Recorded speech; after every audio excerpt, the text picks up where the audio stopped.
Hi guys, it's Chris speaking. Welcome back to the channel. So a couple of weeks ago, or about a month ago now, I did a video on mourning in transition, and it was based on an article written by Mila Madison about being a trans person being mourned by somebody else, whether it be a partner or a friend or a family member, or anyone like that. So I asked my partner, who is a blog writer, and I will link her blog down below, I think it will be live in the next couple of weeks, to write a counter-argument, being that she went through a bit of this herself in terms of mourning me while I was still there and still the same person, but starting to change, starting to go through this transition. I will give a trigger warning to people who aren't super comfortable with the she, her pronouns, because I am going to use them referring to myself in a past life. Part of the article, which will be displayed on the screen, will have a bit of that in there, and this is purely coming from my partner's perspective. So just remember that we're all good, but it is a little bit uncomfortable for me to talk about, and it may be a little bit uncomfortable for you to hear. The reason that I'm doing this second part and that I asked her to write this article was to give a perspective of partners in particular who have been in a relationship or established in their relationship before their partner came out as transgender. It can be difficult to navigate, and for her it was, particularly because she had just come into a relationship and just started exploring her sexuality, realising that she was more along the bisexual spectrum than she initially thought, because I was identifying a different way. For me to turn around a couple of months later and say, hey, this has happened and I'm a man, and then start going through that transition process was a lot. I am going to pop some of the bits out of this blog on the screen so you can read along. I promise not every video that I make will have things that you have to read, or you can just listen along. So the first thing we really talked about, I think, when I came out was how far along the gender spectrum was I, and I had been recommended a couple of people to follow by my sister, like Ash Hardell, who identifies non-binary, and whether that was right for me or whether going, binary sort of female to male was better suited. While I was questioning, I was sort of going through and looking at all aspects. So the first part of Rachel's article reads like this. Chris was quick to rule out non-binary as the answer to his identity crisis. I use this term without a hint of cliché. I watched as my partner knocked through the foundations of his life and fought to rebuild himself. When he eventually confessed to me a fear that he was transgender, I began to grieve. This response is understandably baffling and upsetting for those facing a transition. A common frustration emerges. How can they mourn me? I'm right here. Just as a cisgendered person will never fully grasp how it feels to be transgender, a trans man or woman is unlikely to understand how it feels for the shoe to be on the other foot. And I touched upon that a little bit in the first part of the video, is that that line of communication does need to remain open with our partners, because we aren't going to understand what they're going through, just like they're not going to understand what's happening to us in our brain. I know for me personally, it was very easy to get caught up in, the changes, whether that be socially or now on hormones, whether that's physically, and things that are happening, and being excited and just wanting them to be excited with me without really thinking about how it affects that other person until I was stopped. And we had that discussion.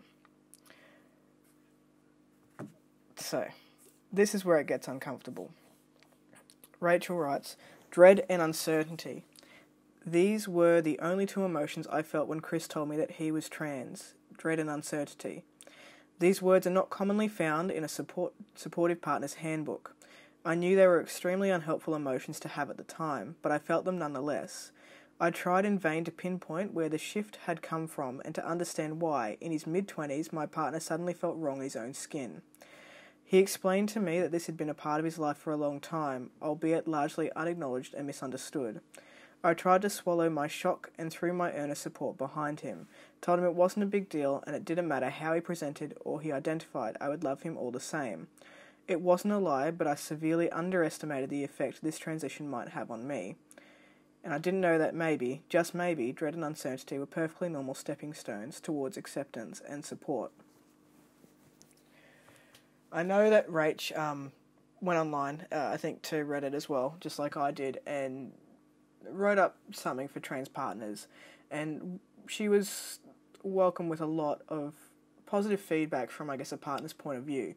So she had a lot of responses that said, you know what, it's okay to take time for yourself, it's okay to step back and reassess and realise if, figure out if this is right for you, or even if you want it to be there. And that sounds harsh, but it is a reality for some trans partners that, I've read and I've reached out to and had a chat to. And it could be because their sexuality is so ingrained that, for example, a heterosexual couple, if one of them transitions, that person then questions their sexuality, and there's a whole lot of questioning that goes through with that. And if they can't identify that way, then it may be a better option for that person to leave. And it is painful. It's painful for the partner to have to go through that, especially while they're going through everything they are. But it is very real, and I think that being on the trans foot of that equation, we can forget how real it is for other people.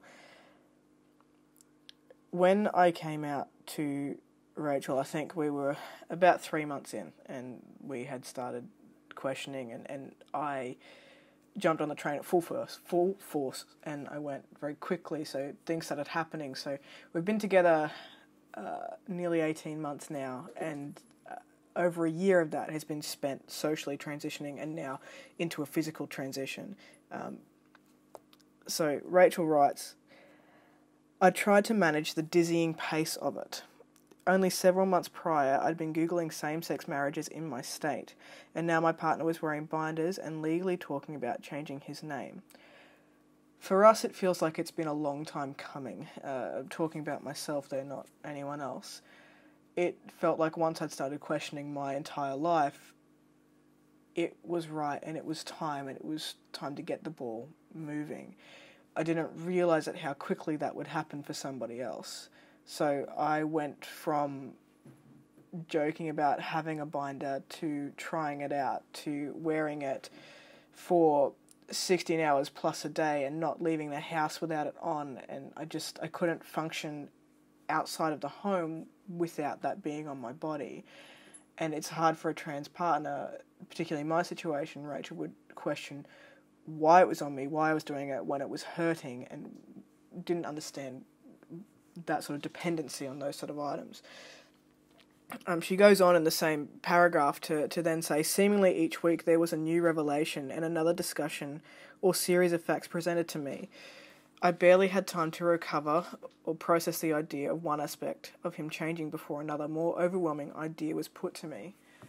So if you're trans and you're watching this and you're anything like me, where you are going and you're researching for hours and hours on end, and you get excited about things like top surgery and bottom surgery and voice changes, and you run out and you try to share that with somebody, it is sort of just, I guess, overwhelming for that person to be hit one after the other. So I know for me, 1 week it was hormones, and then I'd research about hormones, and I would run to Rachel and be like, hey, this is going to happen when I get on hormones, isn't that exciting? And she would have to try and keep up with that.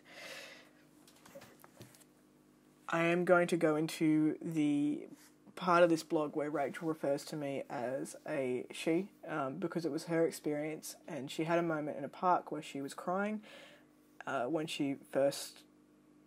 this first really hit her. So just again a warning, I'm going to refer to myself as my old life. So Rachel writes, it didn't help that I'd just fallen in love with her and had the rug pulled out from under my feet.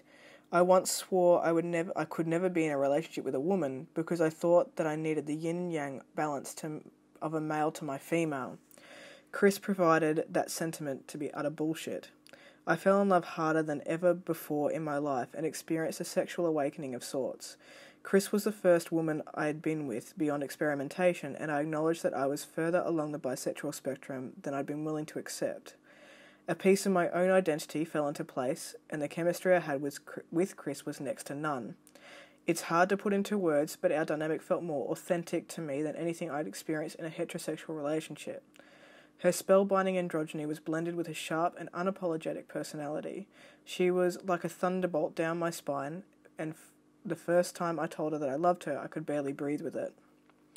Now I had to slam on the brakes and desperately try to steer myself back in the other direction, back to a place of beard hairs in the sink and a mattering of curly from hip to toe, a place of deep voices and square hips and flat pecs, a place where there is an unfortunate and often unspoken power dynamic. I was no longer an explicit equal in the sexual and romantic sphere. I was to have a man in my life again, and with that statement comes a ream of social and cultural implications that are so deeply embedded, I barely know how to describe them, let alone unpack them.